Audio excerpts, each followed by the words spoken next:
కేవలం అదానీ గారికి లాభం చేకూర్చడానికి చేసిన ఈ డీల్లో ఆంధ్ర రాష్ట్ర ప్రజలను తాకట్టు పెట్టడం జరిగింది.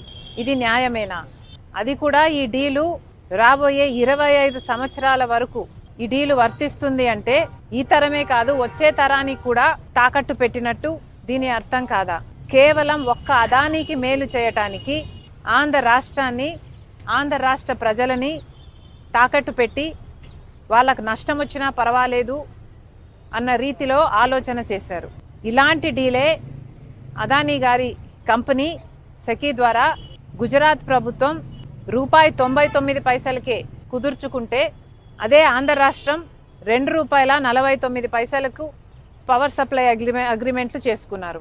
ఈ తేడా దాదాపు ₹5 వరకు పడుతుందని, హిడెన్ కాస్ట్లు అన్నీ కలుపుకుంటే ₹2.49 కాదు ₹5 వరకు